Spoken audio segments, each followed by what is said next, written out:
What is school for? Feel free to call me slow, but I spent 16 years going to school, and I still don't know. When I finished, I didn't know how to do my own taxes, purchase a home, or apply for a loan. I didn't know a thing about investments, building credit, or getting a job. I graduated at the top of my class, and what did I have? This fancy diploma to sit at home with my mom.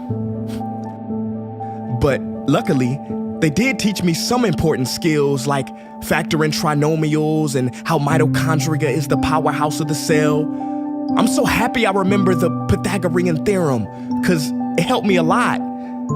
Okay, I'm lying. Let me stop. Because all the stuff they taught me, truthfully, I forgot. Mom, remember when you would ask me, what did you learn in school today? And I would say, nothing much. I wasn't being modest. The truth about it, Mom, is I had already forgotten. And it's not just me. Millions of students sing the same song. How many of you guys avoid eye contact with the teacher to try not to get caught upon? Afraid to raise your hand for fear of being wrong, which proves that school isn't an environment for learning or building up the intellect. It's just a game you play for grades and how many A's you can collect.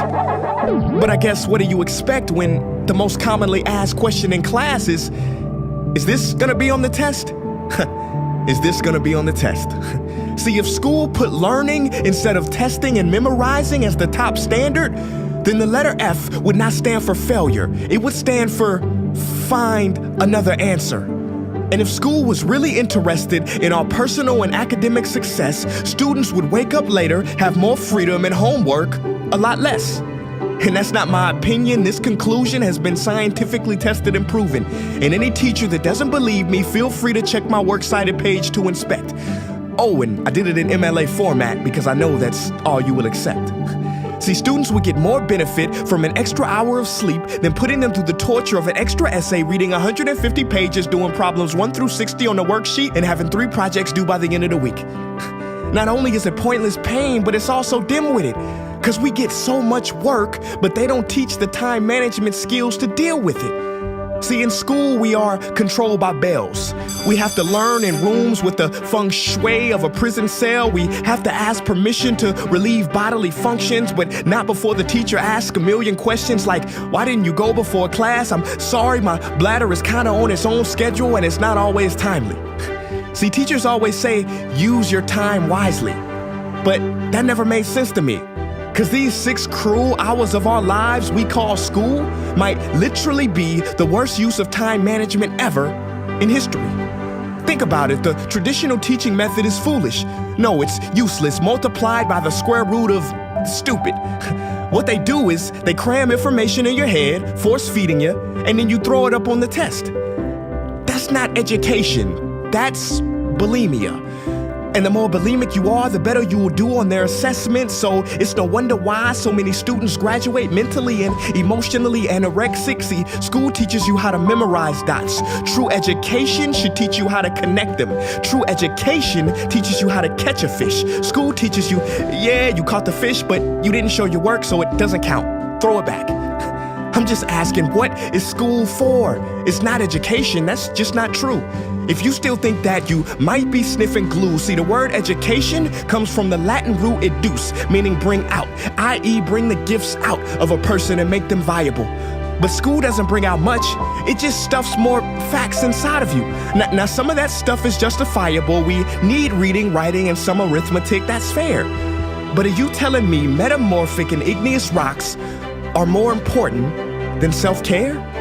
If suicide is the 3rd leading cause of death of ages 10 to 24, and Harvard studies suggest the biggest predictor for success is self-control and emotional health, then why the heck aren't we taught how to handle stress, bullies, or rejection? How about anxiety or depression? You know, skills we need for our entire lives.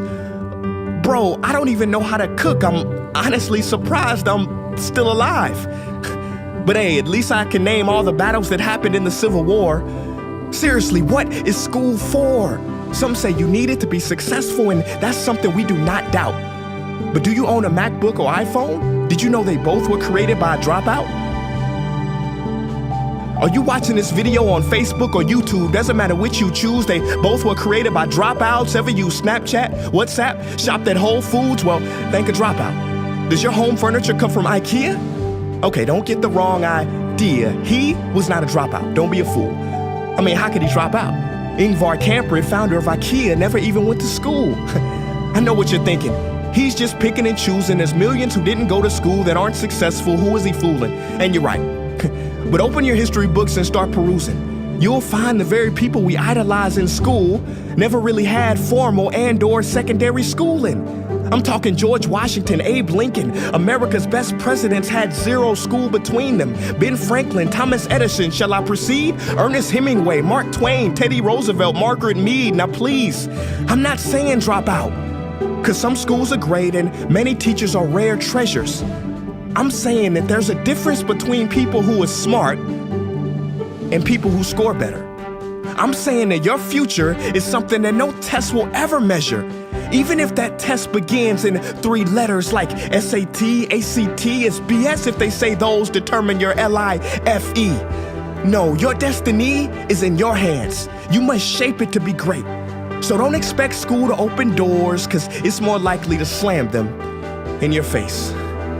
Sometimes I wonder about all the dreams lost in school and how much potential goes to waste. If it wasn't for music and YouTube, then I would have been just another lost case. Everybody watching this, please, close your eyes.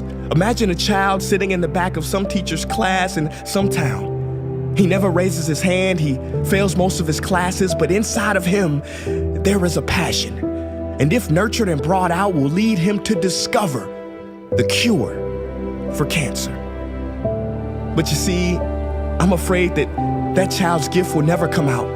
He will never win the Nobel Prize award because in class he was ignored and his worth was judged only by his scores. So teachers, principals, parents, advisors, and students, I ask one more time, what is school for?